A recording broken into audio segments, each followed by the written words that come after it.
지금 세계는 한국을 이기려 하지 않습니다. 아니, 감히 누르려 하지도 못합니다. 세계 최강 미군조차 7조 원을 쓰고 포기한 드론 방어망을 세계 최초로 완성하고, 전쟁으로 바다가 멈춘 지옥불 속에서도 우리가 멈추면 대한민국이 멈춘다며 전속력으로 물살을 가르는 유조선이 있는 나라이기 때문입니다. 단순히 돈이 많아서가 아닙니다. 1997년 국가 부도 위기에서 결혼 반지를 들고 은행으로 달려갔던 350만 명의 국민들, 사막의 모래바람 속에서 컵라면을 먹으며 기술을 닦았던 그 지독한 의리의 DNA가 만든 결과입니다. 러시아가 유독 한국에만 원유를 보내주고, 사우디 왕세자가 미사일 공격 직후 미국이 아닌 한국에 가장 먼저 전화를 건 이유가 바로 여기에 있습니다. 가장 견제받으면서도 가장 보호받는 나라. 전 세계가 대한민국 앞에서 쩔쩔 맬 수밖에 없는 소름 돋는 비밀을 지금 시작합니다. 시작 전 구독과 좋아요 한번 눌러주시면 영상 제작에 큰 힘이 됩니다. 그럼 시작하겠습니다. 2024년 봄, 저는 제자의 보고서를 읽다가 펜을 내려놨습니다.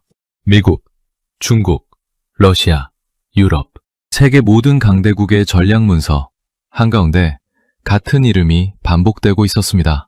대한민국. 안녕하세요. 저는 로버트 챔버스입니다. 하버드대학교 국제정치학과에서 30년 넘게 강의해온 교수입니다. 올해로 67이 됐고, 이번 학기가 제 마지막 강의입니다. 오늘 여러분께 드릴 이야기는 제가 평생 쌓아온 이론이 아닙니다. 그 이론이 완전히 흔들린 이야기입니다. 숫자를 하나 먼저 보여드리겠습니다. 국토 면적은 세계 109위, 인구는 5,200만 명, 석유 한 방울 나지 않고 찰광석도 없고 천연가스도 없습니다. 게다가 휴전선을 사이에 두고 핵무장 국가와 마주보고 있는 나라. 이 나라를 제 공식에 대입하면 결과는 하나입니다. 중간 국가, 주목할 필요 없음. 저는 그렇게 40년을 가르쳤습니다. 그런데 올봄, 제자 하나가 제출한 보고서가 제 책상 위에 올라왔습니다. 제목은 단순했어요. 세계 공급망 재편과 전략적 허브 국가 분석. 50페이지짜리 보고서였는데 읽다 보니 이상한 점이 있었습니다. 미국 챕터에도 한국, 중국 챕터에도 한국, 러시아 재건 파트에도 한국, 중동 에너지 전환 파트에도 한국, 유럽 방산 챕터에도 한국. 저는 보고서를 덮고 잠시 창밖을 바라봤습니다. 이 학생이 한국에 너무 편향된 건 아닌가. 그래서 다른 제자들 보고서를 꺼냈습니다. 같은 패턴이었어요. 분야는 달랐지만 결론 근처에는 항상 같은 이름이 등장했습니다. 저는 그때 처음으로 진지하게 생각했습니다. 내가 이 나라를 제대로 본 적이 있기는 한 건가? 쉽게 말씀드리겠습니다. 제가 40년간 가르쳐온 국력의 공식은 간단합니다. 인구가 많아야 하고, 자원이 있어야 하고, 군사력이 강해야 합니다. 미국이 강한 이유, 중국이 무서운 이유, 러시아가 여전히 위험한 이유, 전부 이 세 가지로 설명이 됩니다. 그런데 이 공식으로는 도저히 설명이 안 되는 나라가 있었습니다. 자원은 없습니다. 인구는 5천만 명으로 중국의 25분의 1도 안 됩니다. 영토는 미국 캘리포니아주 하나보다 작아요. 그런데 세계 최강국들이 이 나라를 계산합니다. 견제합니다. 그러면서도 손을 못 댑니다. 이게 얼마나 이상한 상황이냐면요. 세계 경찰을 자처하는 나라가 이웃 나라에는 즉각 관세 폭탄을 던지고, 다른 나라에는 군함을 보내고, 심지어 동맹국한테도 압박카드를 꺼내는데 유독 이 나라 앞에서만 말을 아낍니다. 왜일까요? 저는 그 질문을 들고 강의실로 들어갔습니다. 4월의 첫 강의였습니다. 저는 칠판에 숫자 하나를 썼습니다. 그리고 학생들에게 물었어요. 세계에서 가장 많이 견제받으면서 동시에 가장 건드릴 수 없는 나라는 어딜까요? 학생들이 저마다 답했습니다. 중국이라는 대답이 제일 많았어요. 러시아라는 대답도 있었습니다. 한 학생은 이스라엘이라고 했어요. 한국이라고 답한 학생은 단 한 명도 없었습니다. 저는 그게 정답이라고 했습니다. 강의실이 잠시 조용해졌어요. 앞줄에 앉은 학생이 손을 들었습니다. 교수님, 한국이요? 분단국가 아닙니까? 어떻게 그게 가능하죠? 좋은 질문이었습니다. 저도 같은 질문을 스스로에게 던지고 있었으니까요. 보통 나라는 한 가지 카드로 세상과 협상합니다. 자원이 있거나 군사력이 있거나 돈이 있거나 셋 중 하나입니다. 그런데 한국은 달랐어요. 반도체가 있었습니다. 조선이 있었습니다. 방산이 있었습니다. 건설과 플랜트가 있었고 거기에 문화까지 있었습니다. 어느 하나가 뛰어난 게 아니라 이 모든 것이 동시에 세계 최고 수준이었어요. 쉽게 말씀드리면요. 슈퍼마켓에 비유해 보겠습니다. 동네에 가게가 여러 개 있는데 유독 한 가게만 없애면 동네 전체가 불편해지는 가게가 있습니다.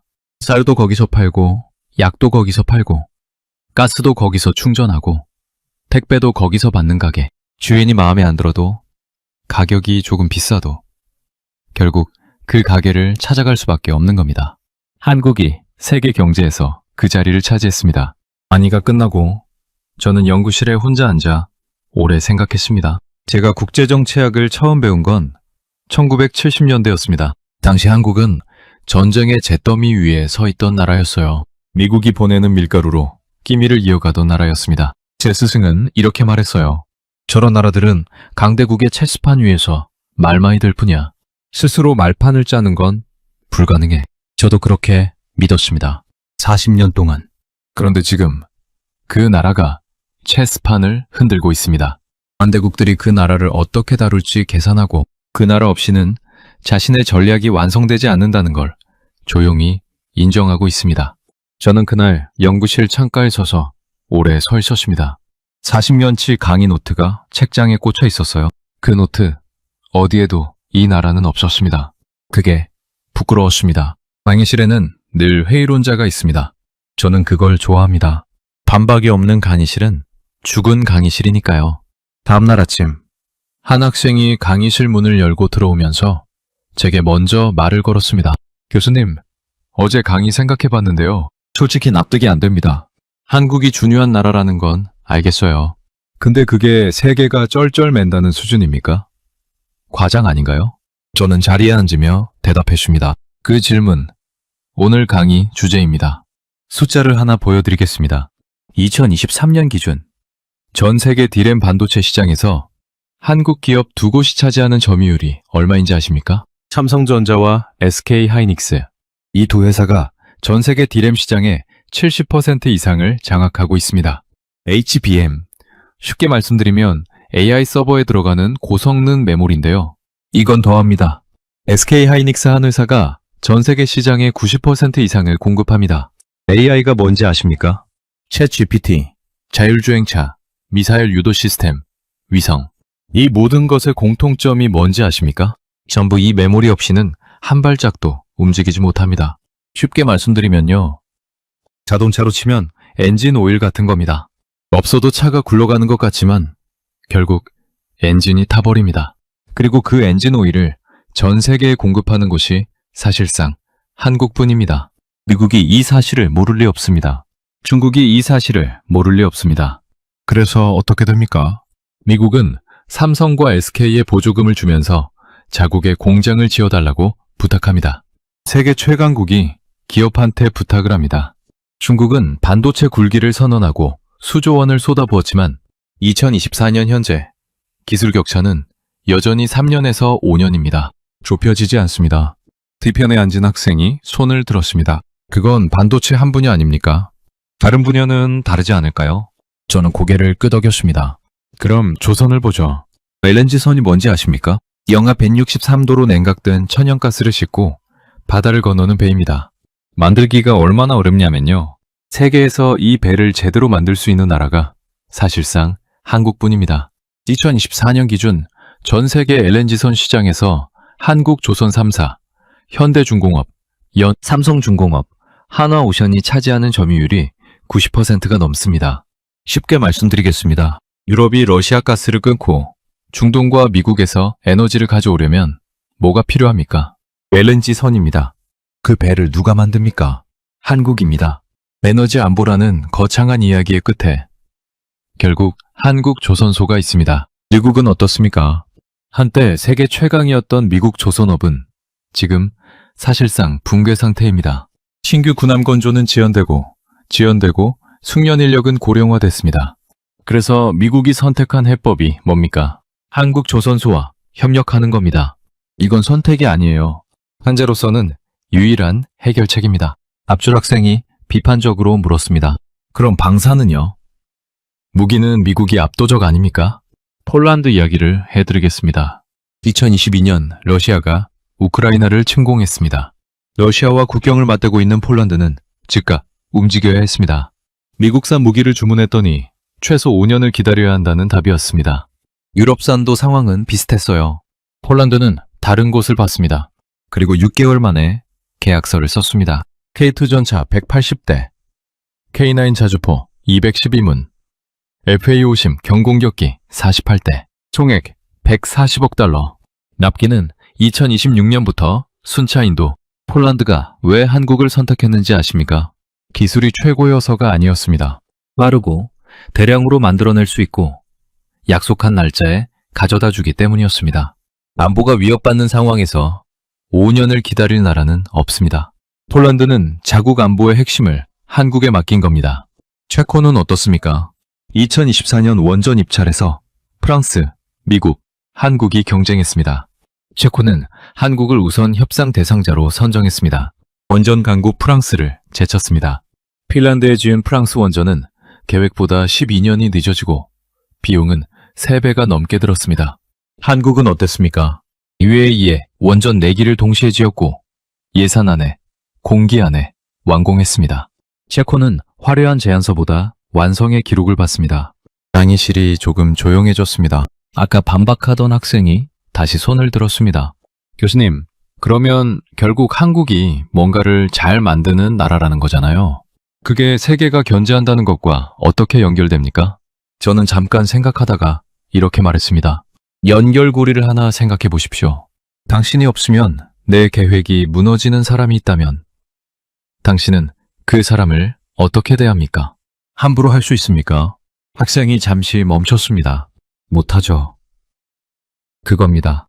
한국이 특별한 이유는 한 분야가 강해서가 아닙니다. 세계가 동시에 필요로 하는 여러 분야에서 대체할 곳이 없는 수준이 됐기 때문입니다. 반도체를 끊으면 AI가 멈춥니다. 조선을 끊으면 에너지 물류가 흔들립니다. 방산을 끊으면 동유럽 안보 계획이 어긋납니다. 원전을 끊으면 에너지 전환 일정이 밀립니다. 이게 연쇄적으로 엮여 있습니다. 쉽게 말씀드리면요.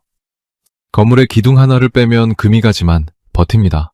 그런데 여러 곳에 동시에 박혀있는 핀을 빼면 어떻게 됩니까? 건물이 통째로 내려앉습니다. 한국은 지금 세계 시스템 여러 곳에 동시에 박혀있는 나라가 됐습니다. 저는 칠판에 한 문장을 썼습니다. 견제는 힘의 증거다. 의존은 가치의 증명이다. 강의실 뒤편에서 한 학생이 조용히 중얼거렸습니다. 그 두 가지가 동시에 존재하는 나라가 있다는 거네요. 저는 고개를 끄덕였습니다. 그리고 속으로 생각했습니다. 나는 왜 이 나라를 40년 동안 보지 못했을까? 강의가 며칠 쌓이면서 학생들 사이에 묘한 분위기가 생겼습니다. 처음엔 반신반의하던 눈빛들이 조금씩 달라지고 있었어요. 질문도 달라졌습니다. 그게 정말입니까? 해서 그렇다면 왜입니까? 로 바뀌었습니다. 그건 좋은 신호였습니다. 그런데 한 학생이 수업 시작 전 제 자리로 먼저 찾아왔습니다. 평소에 가장 날카로운 질문을 던지던 학생이었어요. 교수님, 솔직히 여쭤봐도 됩니까? 한국이 그렇게 중요한 나라라면 왜 세계는 한국을 존중하지 않습니까? 뉴스를 보면 오히려 미국이 한국한테 방위비 올리라고 압박하고 중국은 사드 때 경제 보복을 했잖아요. 그게 무슨 대체 불가능한 나라입니까? 좋은 질문이었습니다. 사실 제가 가장 오래 붙들고 있던 질문이기도 했습니다. 저는 잠시 생각하다 이렇게 말했습니다. 수업 시간에 같이 풀어봅시다. 강의실 칠판에 저는 그날 딱 2단어를 썼습니다. 견제, 의존, 그리고 물었습니다. 이 2가지가 동시에 존재할 수 있습니까? 학생들이 서로 눈치를 봤습니다. 압줄 학생이 조심스럽게 답했습니다. 보통은 하나 아닌가요? 견제하거나 의존하거나. 저는 고개를 저었습니다. 세계가 한국을 대하는 방식이 바로 그 둘이 동시에 작동하는 구조입니다. 그리고 그게 핵심입니다. 쉽게 말씀드리겠습니다. 직장에 비유해보죠. 회사에 없어서는 안 될 직원이 한 명 있습니다. 일을 너무 잘해서 이 사람이 빠지면 프로젝트가 통째로 흔들립니다. 그런데 상사 입장에서는 이 직원이 편하지 않습니다. 너무 능력이 뛰어나면 언제 독립할지 모르고 협상에서 자꾸 유리한 위치를 차지하고 팀 전체가 이 사람한테 의존하게 됩니다. 그래서 상사는 어떻게 합니까? 견제합니다. 그러나 자르지는 못합니다. 견제와 의존이 동시에 작동하는 겁니다. 지금 세계와 한국의 관계가 정확히 이 구조입니다. 중국 이야기부터 해보겠습니다. 2016년 한국이 사드를 배치했을 때 중국이 어떻게 했는지 기억하십니까? 관광을 끊었습니다. 한국 문화 콘텐츠를 봉쇄했습니다. 한국 기업을 압박했습니다. 표면적으로는 강한 압박처럼 보였어요. 그런데 결과가 어떻게 됐습니까? 한국은 이 시기를 거치면서 중국 의존도를 오히려 구조적으로 낮췄습니다. 핵심 산업의 국산화를 가속했고 수출 다변화를 서둘렀습니다. 쉽게 말씀드리면요. 때리면 무너질 거라 생각했는데 맞고 나서 더 단단해진 겁니다. 중국 내부 연구기관들의 평가를 보면 이런 표현이 나옵니다. 단기 충격에는 반응했으나 중장기 구조에서는 오히려 강화됐다. 이 시점부터 중국의 전략이 바뀝니다. 장압에서 관리로, 누르는 것에서 계산하는 것으로. 왜일까요? 중국 입장에서 한국을 계속 흔들면 어떻게 됩니까? 한국이 반도체 공급망에서 중국 비중을 더 빠르게 줄입니다. 미국, 일본과 기술 블록을 더 단단하게 형성합니다. 중국이 가장 두려워하는 그림. 동아시아에서 중국을 배제한 기술안보 블록이 완성되는 겁니다. 중국은 한국을 적국으로 규정하지 않습니다.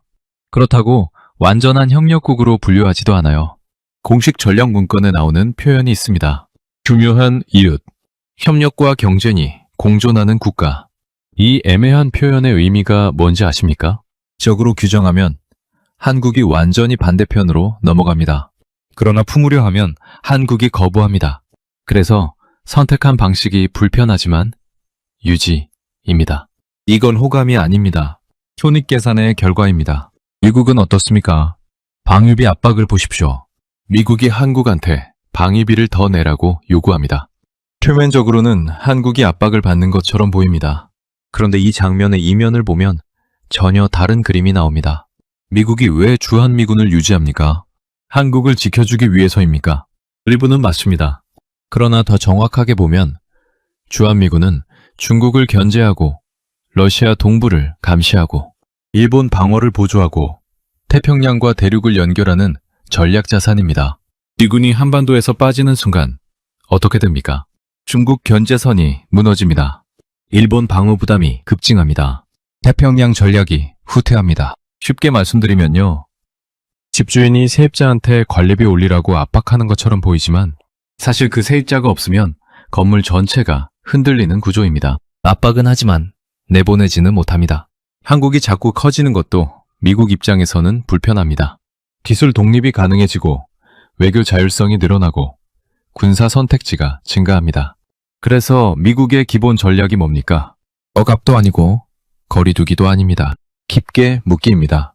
한국을 잃는 것보다 한국이 완전히 자율적으로 움직이는 것이 더 두렵습니다.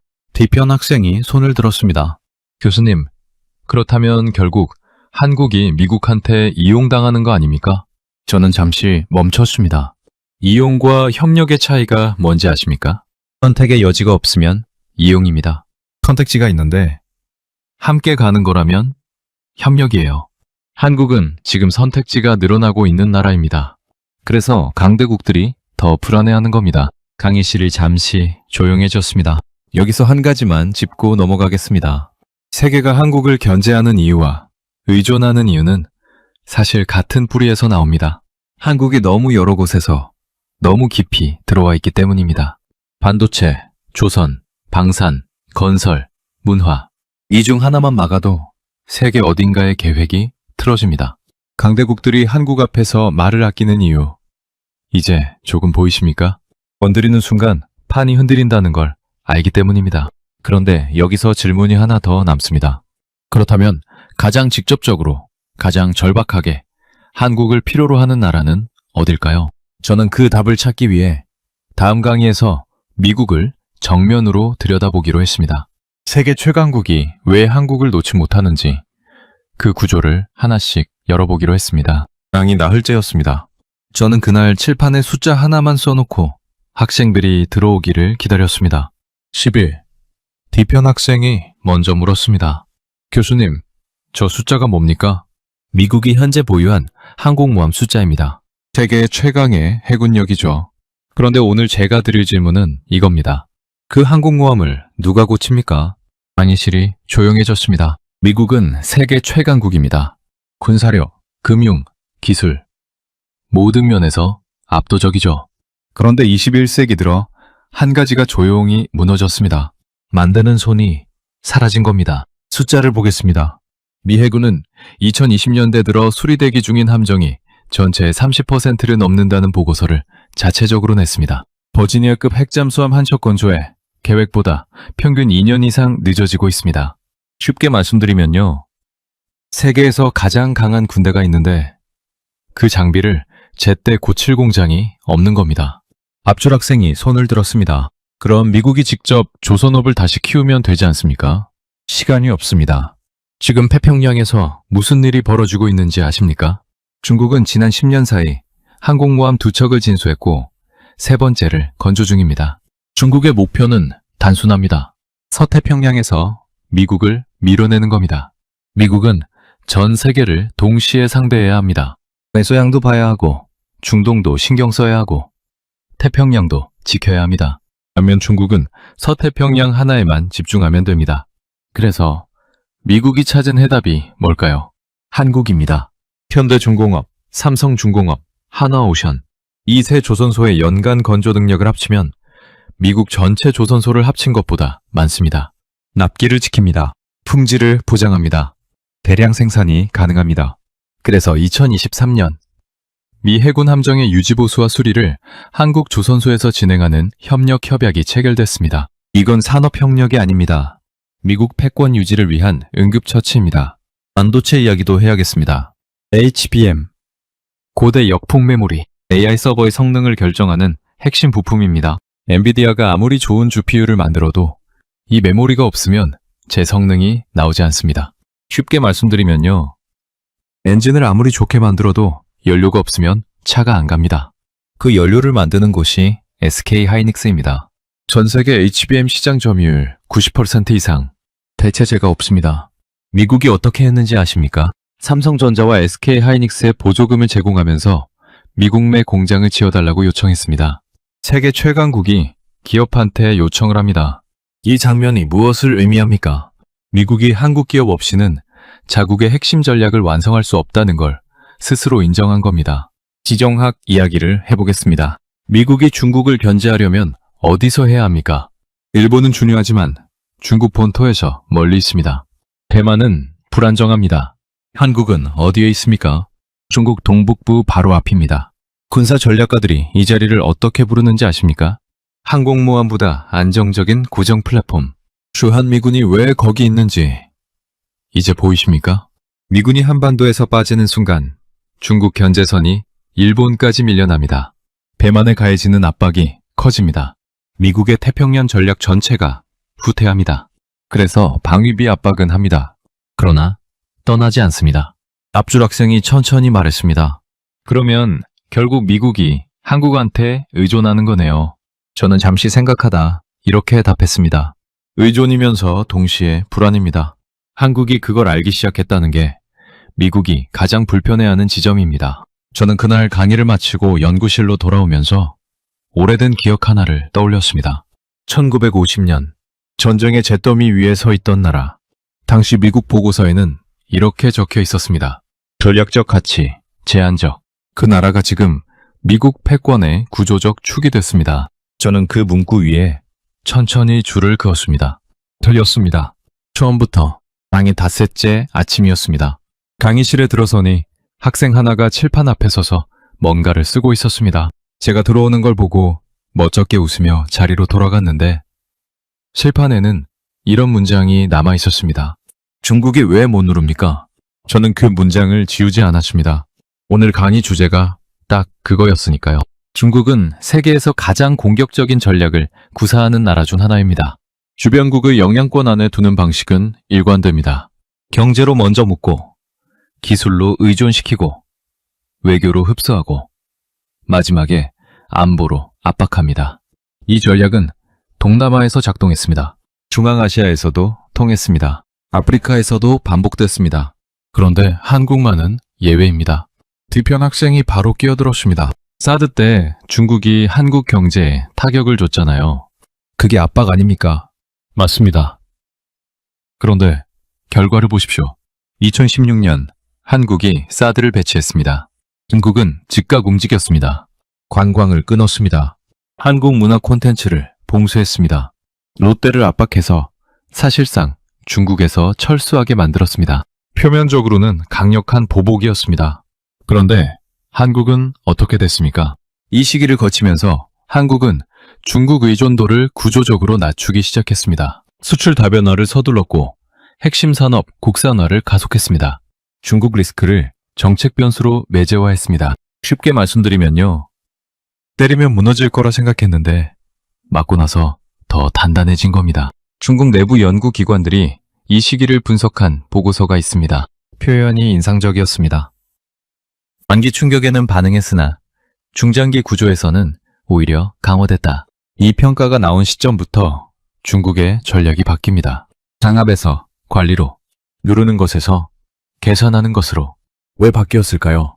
반도체를 보십시오. 중국이 지금 가장 공들이는 게 뭡니까? AI입니다. 군사 현대화입니다. 디지털 경제입니다. 이 세 가지의 공통 분모가 뭔지 아십니까? 고성능 메모리입니다. 중국은 반도체 굴기를 선언했습니다. 수조 원을 쏟아부었습니다. 중국 최대 메모리 기업 YMTC가 2016년 설립됐고 국가가 전폭적으로 지원했습니다. 그런데 2024년 현재 기술 격차는 여전히 3년에서 5년입니다. 좁혀지지 않습니다. 왜일까요?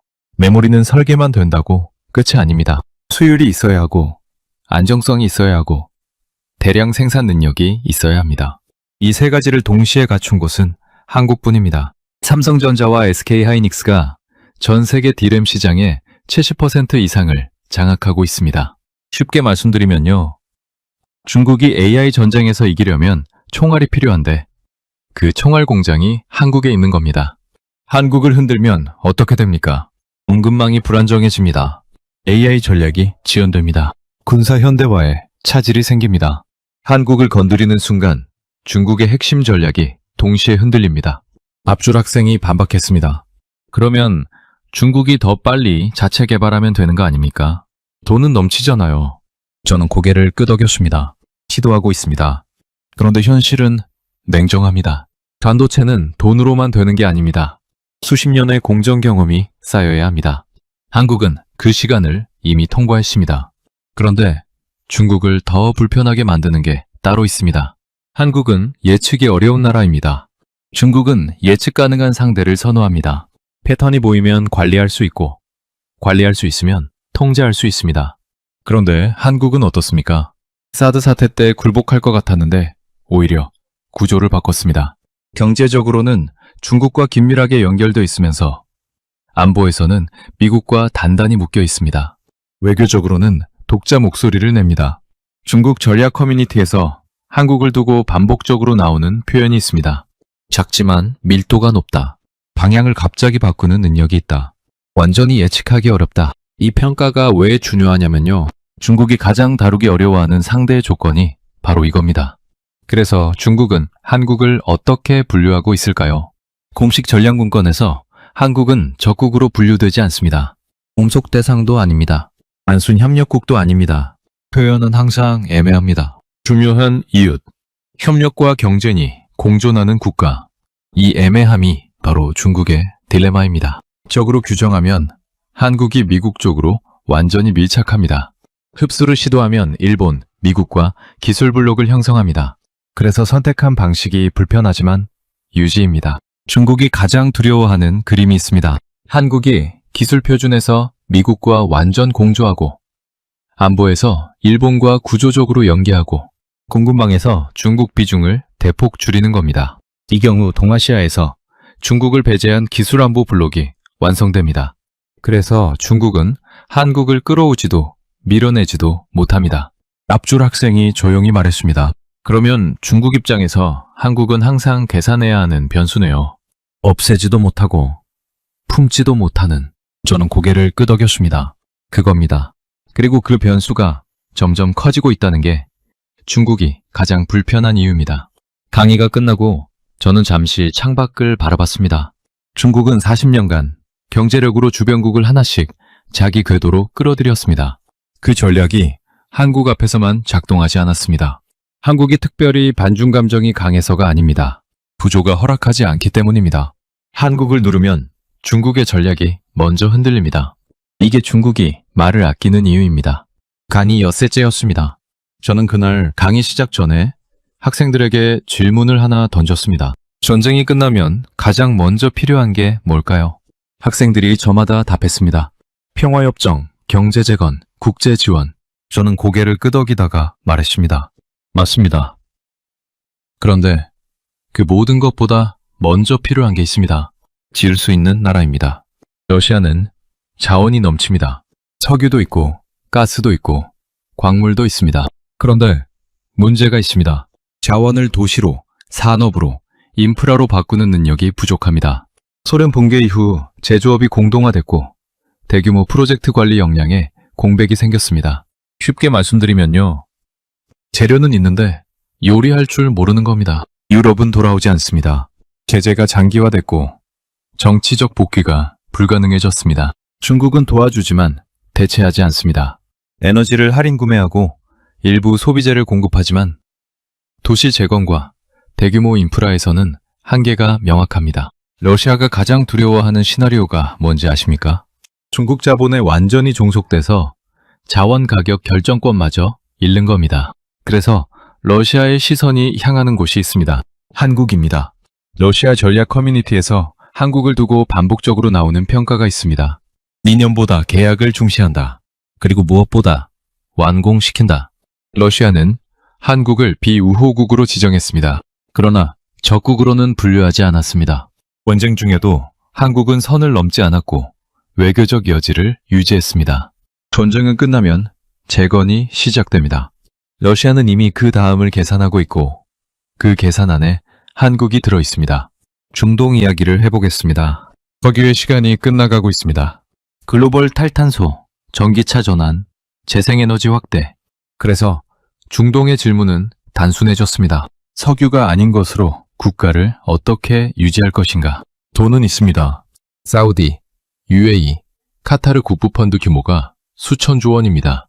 그런데 결정적 문제가 있습니다. 대규모 프로젝트를 끝까지 완주한 경험이 없습니다. 압줄학센이 물었습니다. 미국이나 유럽 기술이 더 좋지 않습니까? 왜 한국입니까? UAE 바라카 원전을 보십시오. 한국은 원전 4기를 동시에 건조했습니다. 계약 금액 200억 달러, 공기 8년. 결과는 예산 안에, 기한 안에 완공이었습니다. 지금 UAE 전력 수요의 25%를 공급하고 있습니다. 이 프로젝트의 경쟁 상대가 미국과 프랑스였습니다. 중동이 한국을 선택한 이유가 뭡니까? 화려한 제안서가 아니라 완성의 기록을 봤기 때문입니다. 사우디 국부펀드 PIF가 한국에 투자한 금액이 2023년 기준 약 60억 달러입니다. UAE 아부다비 투자청은 한국 기업에 100억 달러 이상을 투자했습니다. 이건 단순 투자가 아닙니다. 중동이 한국을 하청업체가 아닌 미래 설계의 동반자로 본다는 뜻입니다.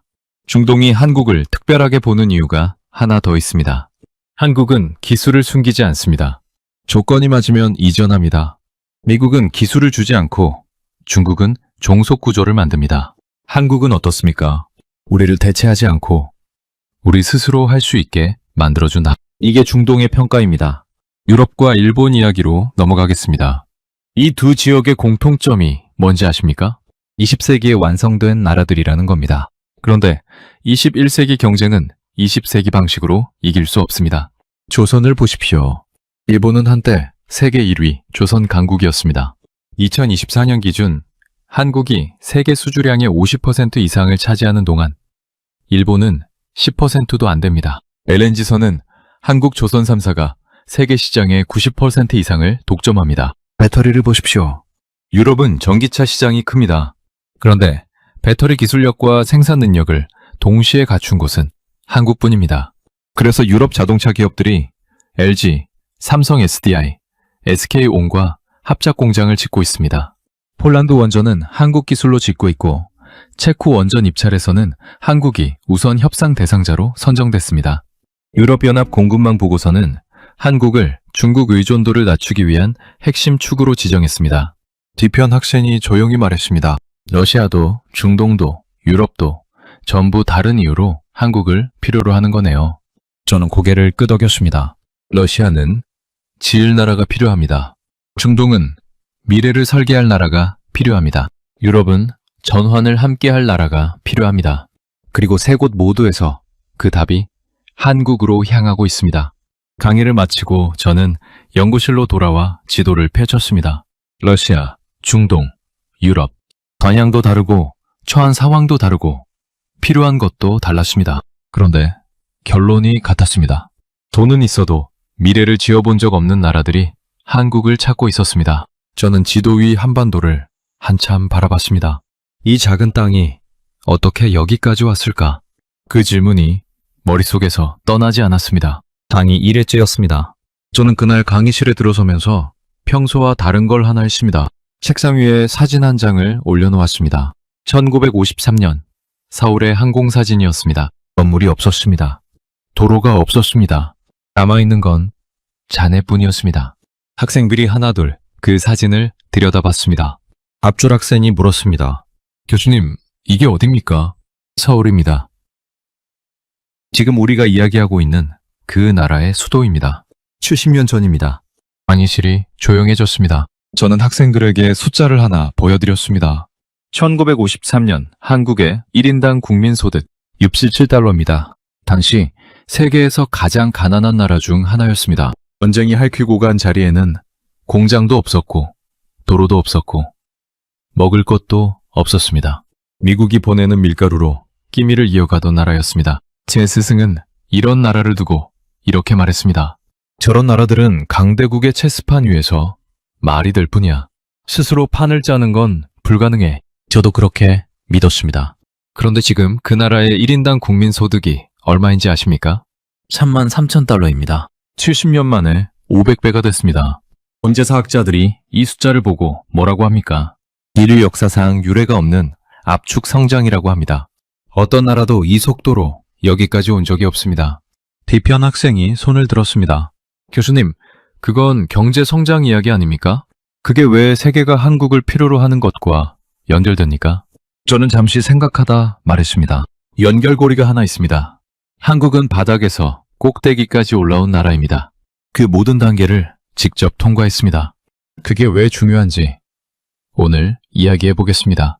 한국이 걸어온 길을 한번 보겠습니다. 1960년대 한국은 섬유와 신발을 만들었습니다. 값싼 노동력이 전부였습니다. 1970년대에는 철강과 조선으로 올라섰습니다. 포항제철이 세워졌고 조선소가 들어섰습니다.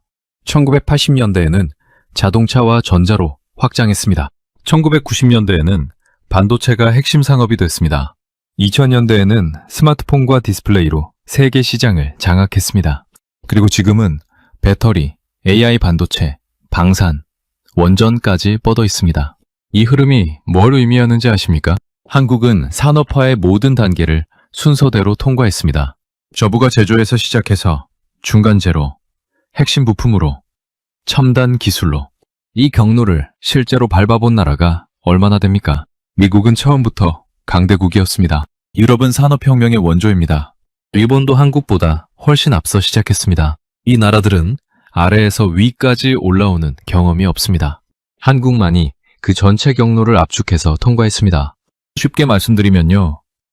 밑바닥부터 꼭대기까지 계단을 전부 밟아본 사람만이 각 계단이 얼마나 가파른지, 어디서 미끄러지는지, 어떻게 올라서는지를 압니다. 한국은 그 계단을 전부 알고 있는 나라입니다. 그래서 세계가 한국을 찾는 이유가 여기 있습니다. 러시아는 전후 재건을 해야 합니다. 중동은 석유 이후 산업국가를 만들어야 합니다. 베트남은 저부가 제조에서 벗어나야 합니다. 인도네시아는 자원 수출국에서 산업국가로 전환해야 합니다. 이 나라들이 가는 길 위에 이미 발자국을 남긴 나라가 있습니다. 한국입니다. 앞줄 학생이 물었습니다. 그런데 교수님, 한국이 그걸 가르쳐 줄 이유가 있습니까? 자기 경쟁자를 키우는 거 아닙니까? 저는 고개를 저었습니다. 한국이 베트남에 공장을 짓는 건 경쟁자를 키우는 게 아닙니다. 공급망의 확장입니다. 한국이 설계하고 기술을 이전하면 그 나라는 한국의 생산 네트워크 안으로 들어옵니다. 가르치는 게 아니라 함께 묶이는 겁니다. 저는 그날 강의 마지막에 학생들에게 이런 이야기를 했습니다. 여러분, 한국이 세계에서 가장 많이 개선되는 나라가 된 이유를 저는 오래 찾았습니다. 처음에는 기술 때문이라고 생각했습니다. 그 다음에는 지정학 때문이라고 봤습니다. 그런데 가장 깊은 곳에는 다른 것이 있었습니다. 한국은 불가능해 보이는 길을 실제로 걸어온 나라입니다. 잿더미에서 시작했습니다. 아무것도 없었습니다. 자원도 없었고, 자본도 없었고, 기술도 없었습니다. 그런데 70년이 지난 지금, 세계가 한국 없이는 돌아가지 않는 구조가 됐습니다. 이게 전략의 결과이기도 하지만, 동시에 사람의 결과이기도 합니다. 그 길을 처음 닦은 세대가 있습니다. 전쟁이 끝난 폐허 위에서 맨손으로 벽돌을 쌓은 사람들입니다. 보릿고개를 넘기면서도 자식을 학교에 보낸 사람들입니다. 새벽에 나가서 밤늦게 들어오면서도 내일이 오늘보다 나을 거라고 믿었던 사람들입니다. 강의실 학생들이 조용히 듣고 있었습니다. 저는 목소리를 낮춰 말했습니다. 세계가 지금 한국을 필요로 하는 겁니까? 아닙니다. 세계가 한국을 필요로 할 수밖에 없는 나라로 만든 겁니다. 그 차이를 만든 건 자원도 아니고 운도 아니었습니다. 사람이었습니다. 강의실이 한참 조용했습니다. 마지막 강의 날이었습니다. 저는 평소보다 일찍 강의실에 들어갔습니다. 아직 학생들이 오지 않은 빈 강의실에 혼자 서서 칠판을 바라봤습니다. 30년 넘게 이 자리에 섰습니다. 수천 명의 학생들이 이 강의실을 거쳐갔습니다. 그런데 마지막 강의를 앞두고 제가 하려는 이야기는 제가 30년간 가르쳐온 것과 전혀 다른 이야기였습니다. 저는 분필을 들고 칠판에 천천히 썼습니다. 견제는 힘의 증거다. 의존은 가치의 증명이다. 그리고 그 아래 한 줄을 더 썼습니다. 두 가지가 동시에 존재하는 나라. 학생들이 하나둘 들어오기 시작했습니다.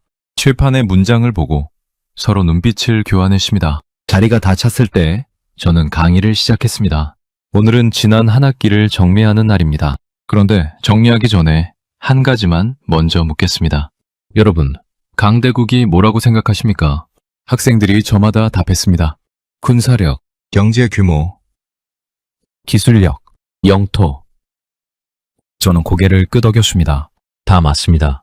그런데 제가 이번 학기에 배운 건 다릅니다. 강대국의 조건이 아니라 강대국도 손댈 수 없는 나라의 조건입니다. 지난 한 학기 동안 우리가 들여다본 것들을 다시 한번 보겠습니다. 미국은 세계 최강국이지만 함정을 만드는 손이 사라졌고 AI 패권을 유지하는 연료가 부족합니다. 그 공백을 한국이 채우고 있습니다. 중국은 세계 최대 인구와 경제를 가졌지만 메모리 반도체의 결정적 공백을 스스로 메우지 못합니다. 그 공백에 한국이 있습니다. 러시아는 자원이 넘치지만 전후 재건을 혼자 완성할 수 없습니다. 그 빈자리를 채울 나라로 한국을 개선하고 있습니다. 중동은 수천조 원의 돈이 있지만 미래를 지어본 경험이 없습니다. 그 경험을 가진 나라가 한국입니다. 유럽과 일본은 20세기를 완성했지만 21세기 전환에서 막혔습니다. 그 전환의 핵심 고리에 한국이 들어 있습니다. 뒤편 학생이 손을 들었습니다. 교수님, 그런데 한국이 이 위치를 언제까지 유지할 수 있습니까? 언젠가 대체되지 않겠습니까? 저는 잠시 생각했습니다. 좋은 질문입니다. 그런데 질문을 조금 바꿔보겠습니다. 한국을 대체하려면 무엇이 필요합니까? 반도체 기술만 따라잡으면 됩니까? 조선 역량만 갖추면 됩니까? 방산 생산 능력만 있으면 됩니까? 학생이 고개를 저었습니다. 전부 다 해야 하는 거네요. 그겁니다. 한국은 한 분야가 강한 게 아닙니다. 세계가 동시에 필요로 하는 여러 분야에서 연쇄적으로 대체 불가능한 위치를 만들었습니다. 하나를 따라잡는 사이 한국은 또 다른 곳에서 앞서 나갑니다. 그래서 세계는 한국을 따라잡으려 하지 않습니다. 붙잡으려 합니다. 앞줄 학생이 조용히 물었습니다. 교수님은 왜 마지막 강의를 한국으로 끝내십니까? 저는 잠시 칠판을 바라봤습니다. 솔직히 말씀드리겠습니다. 저는 이 나라를 오래 무시했습니다.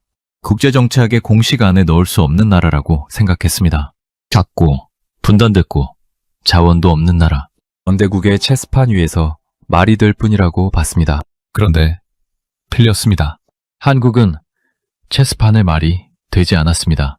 체스판의 판을 바꾸는 나라가 됐습니다.